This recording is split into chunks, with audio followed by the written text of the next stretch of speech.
An evil doll turns a hidden girl's wishes into a terrifying reality, and while her mother tries to save her daughter from its dark influence, she's forced to face the truth that evil is closer to home than she ever imagined.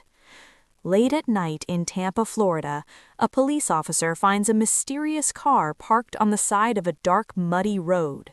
You're watching Cine Digest, and this is Movie Recapped. Don't forget to hit that like button and subscribe for more awesome stories. Despite the heavy rain, Vincent Gatto is burying his dead son's body in a nearby empty lot. At the same time, the unaware officer runs the car's plates and searches it. After noticing a blood-stained cloth on the back seat, he continues investigating, follows a blocked path, and catches the man burying his only son. The terrified officer points his gun at the suspect and orders him to drop the shovel and turn around slowly. The man calmly complies. At dawn, forensics and more police arrive, exhume the boy's body from the shallow grave, and find a life-size wooden Pinocchio doll buried with him. 5 years later, Vincent's lawyer, Jennifer Garrick, asks Judge Allen for a reduced sentence. She's convinced he was wrongly convicted as a serial killer, despite the lack of evidence. That same night, Jennifer reviews disturbing photos from the case file at home. When her daughter Zoe sees the pictures, she hides them and puts them under her bed. But the child can't sleep because of nightmares about her father and his girlfriend dying. Her mother reassures her they're fine and says they can call him to check. She also suggests inviting her dad to her next birthday, but Zoe refuses to talk about it and says she wants to sleep. The next day, Jennifer is shocked to find the Pinocchio doll and Vincent's case box in her office. Her boss, Barry, reminds her she requested the evidence and the prison delivered it.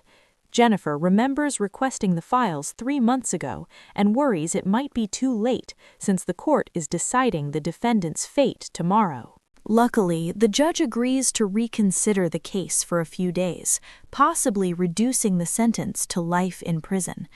Jennifer visits Vincent and tells him the news.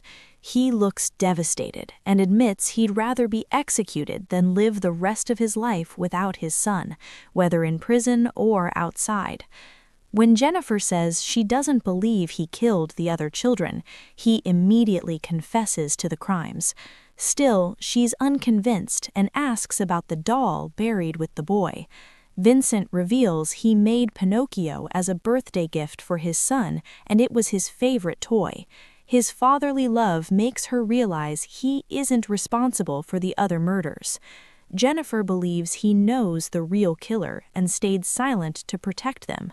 She demands the truth, but he breaks down and begs her to let him die in peace. At school, Zoe is bullied by her classmate Beth, who throws away her birthday invitations. Zoe snaps, pushes her to the ground, pins her down, and nearly bites her ear. When the nanny, Sophia, comes to pick her up later, she notices blood on Zoe's lips. She asks what happened, but Zoe brushes it off and says nothing. That same day, Zoe visits her therapist, Dr. Edwards, who tries to talk to her about her nightmares. She refuses to open up and keeps drawing. Calmly, the doctor tells her that anger toward those who hurt us is normal, but forgiveness is needed to heal. Zoe doesn't understand and isn't aware of her emotions. That evening, Jennifer confronts her daughter after learning what happened at school. Then she gets a call from her ex-husband, but Zoe refuses to talk to him.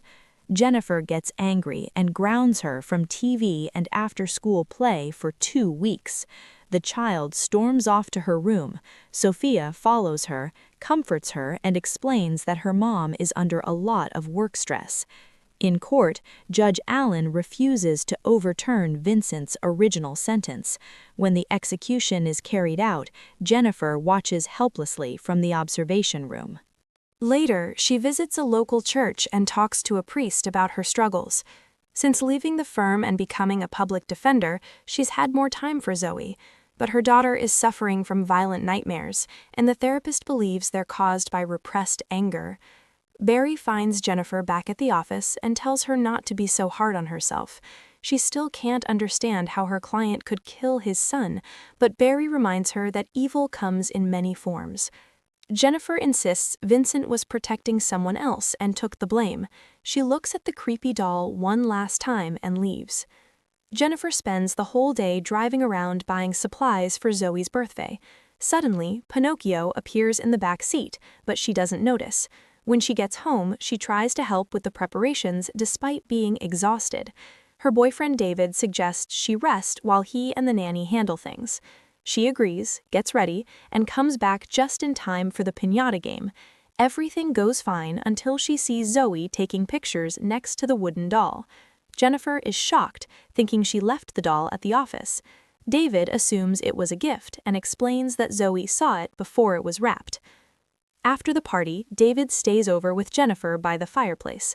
When Zoe interrupts their romantic moment, he tells her the dark story of Pinocchio, saying the blue fairy gave him a nose that grew when he lied and a cricket to represent his conscience, but nothing worked and he was always evil.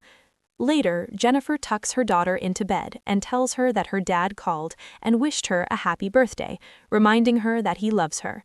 Zoe ignores it and says Pinocchio wants to sleep with her. Jennifer refuses and says it's just visiting until her real gift arrives. Jennifer and David grow close by the fireplace, but Zoe can't sleep. She gets up, hugs the doll, and wishes it were real so she wouldn't feel lonely.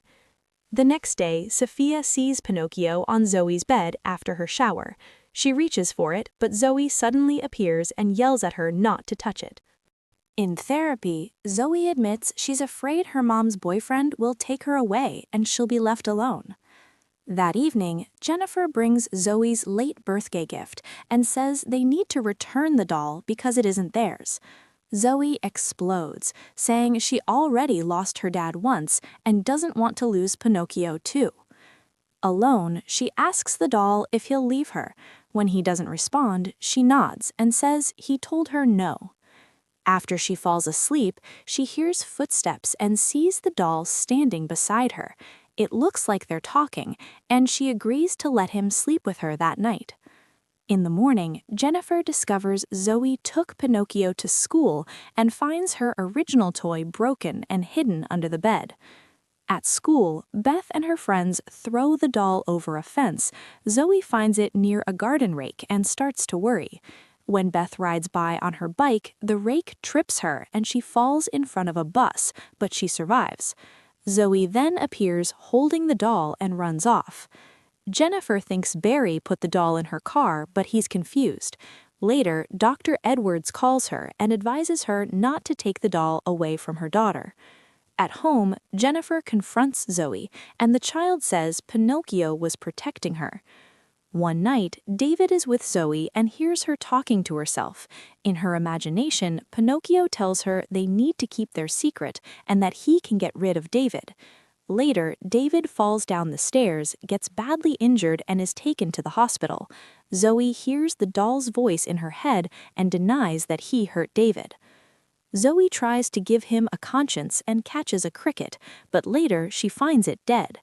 In a moment of rage, she confronts the doll, and the doctor walks in to find her screaming at an unmoving toy. After that, David is taken off life support and dies. The doctor shows Jennifer a video of her daughter talking to the doll and suggests committing her to a psychiatric facility. In the end, Zoe is admitted to a mental institution in Tampa. Jennifer insists what happened wasn't her daughter, but something else.